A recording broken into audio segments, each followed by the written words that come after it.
welcome back to my channel. If you're new here, welcome. I am Veronika Spanström, your positive psychology and mindfulness coach. And today I am here with a new episode from the series about the superpowers that are our character strengths. This is a series that tries to offer a bird's eye view so that you get more familiar with the concept. If you feel you need coaching, please send me an email and I will be delighted to meet you online to see if and how I can be of service. You will find my emails in the description box down below. If you are new here and new to the concept of character strengths, please check the general overview that I have linked in the description box down below. As you know by now, if you have followed my channel lately, every character strength falls under a virtue category. And creativity falls under the virtue of wisdom. The virtue of wisdom includes character strengths like curiosity, critical thinking, love of learning, and perspective. And all these strengths help us gather and use knowledge. According to viacharacter.org, creativity is thinking of new ways to do things, approaching new problems with a commitment to trying new solutions. And it involves producing ideas, products, strategies, or behaviors that are original. However, the novelty character of an idea or a product is not enough by itself. Whatever is created must also be useful and adaptable.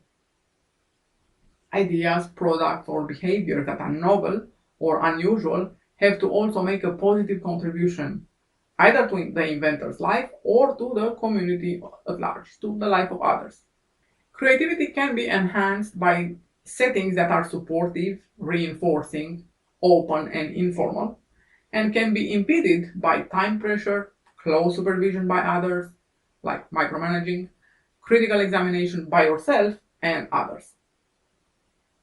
Research has found that among the benefits of creativity are the following: self-confidence and greater self-knowledge, which can help us feel more comfortable in different situations and adapt to challenges and stressors.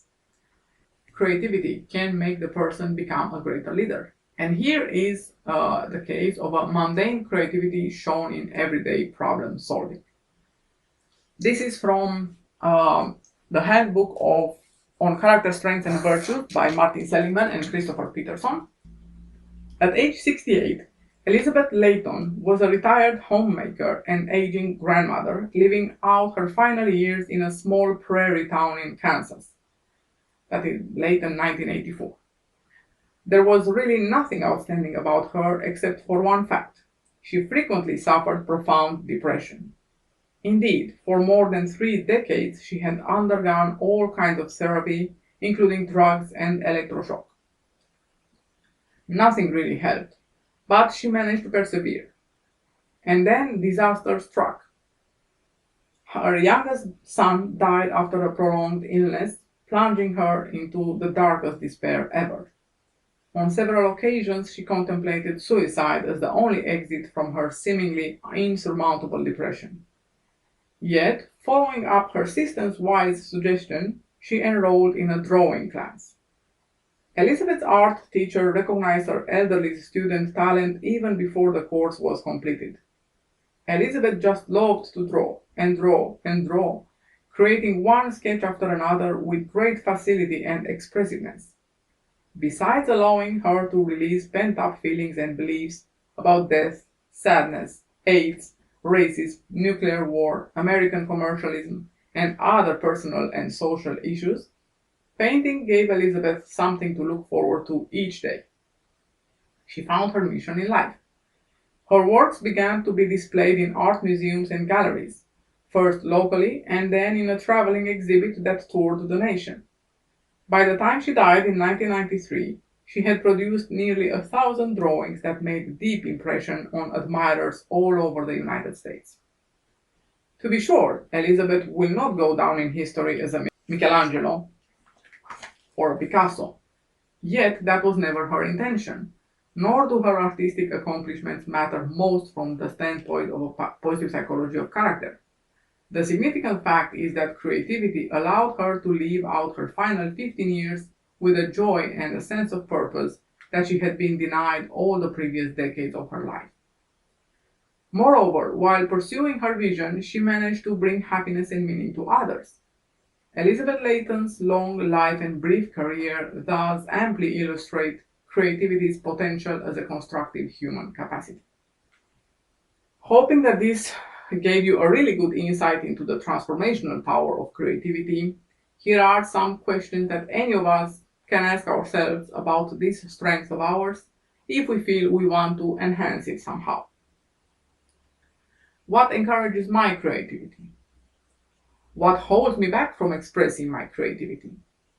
Do I express my creativity in solving my problems? And if yes, how? Okay, so we know by now that every character strength can be underused, overused, and optimally used.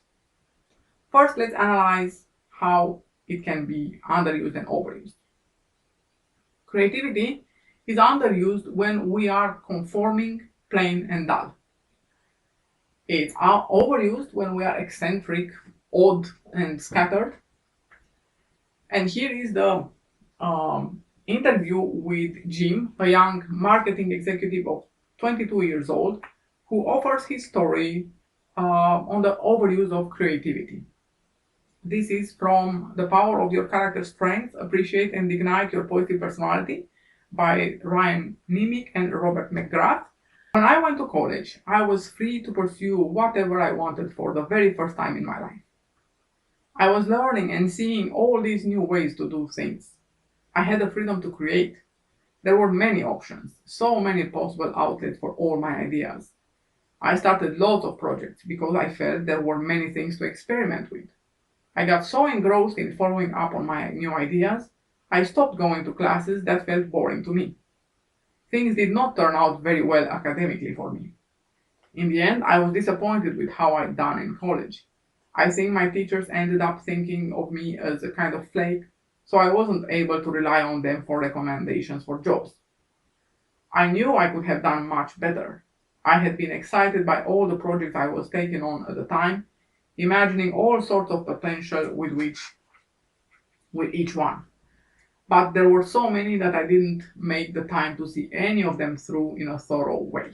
The optimal use is when we make connections and put ideas together in unique ways that inspire others and lead to new and interesting ideas. And here are some examples of golden mean actions. In other words, how we can implement this specific character strength in our life optimally. And there are multiple ways. We can do it in relationships, we can do it at work, we can do it in our community, we can do it turned inward.